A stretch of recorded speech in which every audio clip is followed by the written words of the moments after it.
जय माता दी दोस्तों, आपका स्वागत है मेरे YouTube चैनल नमो नमः पर। हमारे देश भारत में अनेकों दिव्य और चमत्कारी मंदिर हैं, जहाँ पर श्रद्धालुओं की मनोकामनाएं पूर्ण होती हैं। तो आज हम एक ऐसे ही मंदिर के बारे में जानेंगे, जहाँ निसंतान स्त्री व पुरुषों की मनोकामना पूर्ण होती है, उन्हें मनोवांछित पुत्र व पुत्री की प्राप्ति होती है। तो दोस्तों, वीडियो शुरू करने से पहले अगर आप माता रानी के सच्चे भक्त हैं तो वीडियो को लाइक व चैनल को सब्सक्राइब और कमेंट बॉक्स में जय माता दी अवश्य लिखे। तो हम बात कर रहे हैं माता अनसुया देवी मंदिर के बारे में। संतान दायिनी माता अनसुया के मंदिर में लगभग हर रोज दंपति तपस्या के लिए पहुँचते हैं। मंदिर के गर्भगृह में देवी अनसुया की भव्य पाषाण मूर्ति विराजमान है। इसके ऊपर चांदी का छत्र रखा हुआ है। मान्यता है कि मंदिर के गर्भगृह में रात्रि भर जागरण, ध्यान, तप करने से संतान की इच्छा रखने वाली महिला की गोद भर जाती है।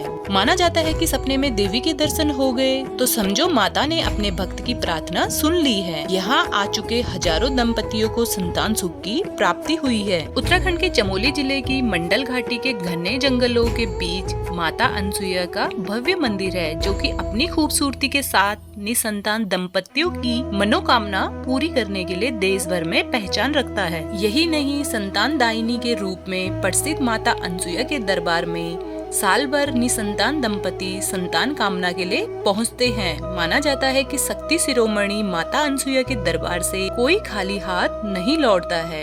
यह मंदिर कत्यूरी शैली से बना हुआ है। मंदिर तक पहुंचने के लिए 4 किलोमीटर की पैदल दूरी तय करनी पड़ती है। अनसुया मंदिर परिसर के पास दत्तात्रेय भगवान की एक प्राचीन शिला है, जो माता के 3 पुत्रों में से एक है। दत्तात्रेय भगवान विष्णु के अवतार माने जाते हैं। अनसुया मंदिर तक पहुँचने के रास्ते में बांज, बुरांश, देवदार के वन मंत्र मुग्ध कर देते हैं। श्रद्धालुओं को मंदिर में सबसे पहले भगवान गणेश की भव्य मूर्ति के दर्शन होते हैं। यहाँ अनसुया नामक एक छोटा गांव भी है।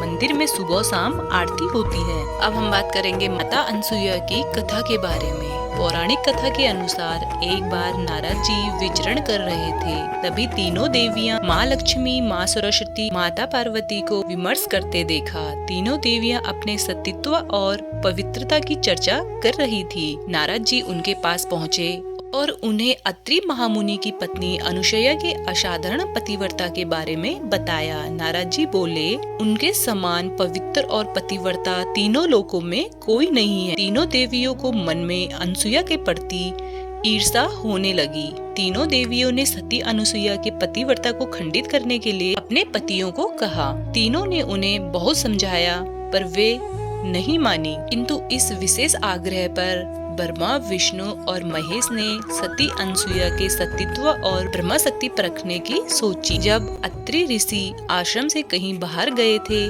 तब ब्रह्मा, विष्णु और महेश तीनों ने ऋषियों का भेष धारण किया और अत्रि ऋषि के आश्रम में पहुँचे तथा भिक्षा मांगने लगे। अतिथि सत्कार की परंपरा के चलते सती अनसुया ने त्रिमूर्तियों का उचित रूप से स्वागत कर उन्हें खाने के लिए निमंत्रित किया। लेकिन ऋषियों के भेष में त्रिमूर्तियों ने एक स्वर में कहा, हे साध्वी, हमारा एक नियम है कि जब तुम निर्वस्त्र होकर भोजन परोसोगी तभी हम भोजन करेंगे। ऐसा सुनकर माता अनसुया असमंजस में पड़ गई। इससे तो उनके पतिव्रता के खंडित होने का संकट है। उन्होंने मन ही मन ऋषि अत्रि का स्मरण किया। दिव्य शक्ति से उन्होंने जाना कि यह तो त्रिदेव ब्रह्मा, विष्णु और महेश हैं। मुस्कुराते हुए माता अनसुया बोली, जैसी आपकी इच्छा। तीनों ऋषियों पर जल छिड़क कर उन्हें 3 प्यारे शिशुओं के रूप में बदल दिया। सुंदर शिशु देखकर माता अनसुया के हृदय में मातृत्व भाव उमड़ पड़ा। शिशुओं को स्तनपान कराया, दूध भात खिलाया, गोद में सुलाया। तीनों गहरी नींद में सो गए। अनसुया माता ने तीनों को झूले में सुलाकर कहा, तीनों लोकों पर शासन करने वाले त्रिमूर्ति मेरे शिशु बन गए। मेरे भाग्य को क्या कहा जाए। फिर वह मधुर कंठ से लोरी गाने लगी। यह नजारा देखकर नारद, लक्ष्मी, सरस्वती और पार्वती आ पहुँचे। नारद ने विनय पूर्वक अनुसुया से कहा, माते, अपने पतियों से संबंधित प्राणियों को आपके द्वार पर देखकर यह तीनों देवियां यहाँ पर आ गई हैं। यह अपने पतियों को ढूंढ रही थी।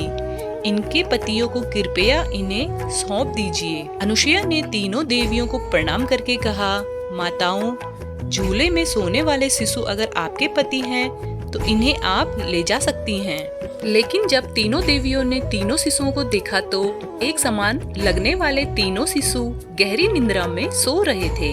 इस पर लक्ष्मी, सरस्वती और पार्वती माता भ्रमित होने लगी। नारद ने उनकी स्थिति जानकर उनसे पूछा, आप क्या अपने पति को पहचान नहीं सकती? जल्दी से अपने अपने पति को गोद में उठा लीजिए। देवियों ने जल्दी में एक एक शिशु को उठा लिया। वे शिशु एक साथ त्रिमूर्तियों के रूप में खड़े हो गए। तब उन्हें मालूम हुआ कि सरस्वती जी ने शिव जी को, लक्ष्मी जी ने ब्रह्मा को और पार्वती ने विष्णु को उठा लिया है। तीनों देवियां शर्मिंदा होकर दूर जा खड़ी हो गई। तीनों देवियों ने माता अनसुया से क्षमा याचना की और यह सच भी बताया कि उन्होंने ही परीक्षा लेने के लिए अपने पतियों को बाध्य किया था।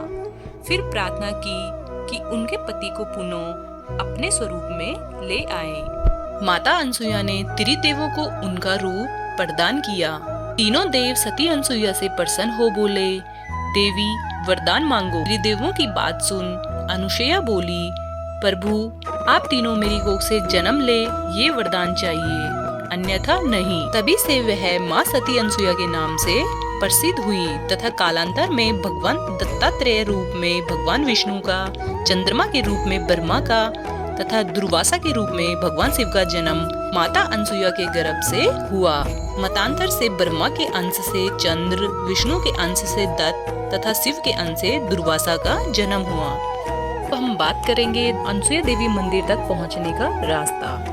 इस मंदिर में पहुंचने के लिए निकटतम रेलवे स्टेशन ऋषिकेश है, जो यहाँ से 234 किलोमीटर दूर है। यह मंदिर गोपेश्वर से 19 किलोमीटर और चमोली से 29 किलोमीटर की दूरी पर स्थित है। यह मोटर योग्य सड़क द्वारा पूरी तरह से पहुंचने योग्य नहीं है। अनसुया देवी मंदिर तक पहुंचने के लिए पहले मंडल पहुंचना पड़ता है और फिर 6 किलोमीटर की पैदल यात्रा करनी पड़ती है। इसी मंदिर के 2 किलोमीटर की दूरी पर अनसुया देवी के पति अत्रि मुनि का आश्रम भी स्थित है। आश्रम एक गुफा मंदिर के रूप में है। ऐसा कहा जाता है कि यह दुनिया का एकमात्र पवित्र स्थान है जहां भक्त श्रद्धा के प्रतीक के रूप में नदी की परिक्रमा करते हैं। दोस्तों, ये थी सती अनसुया देवी माता से जुड़ी जानकारी अच्छी लगी हो तो वीडियो को लाइक और चैनल को सब्सक्राइब जरूर करें। मिलते हैं अगली वीडियो में।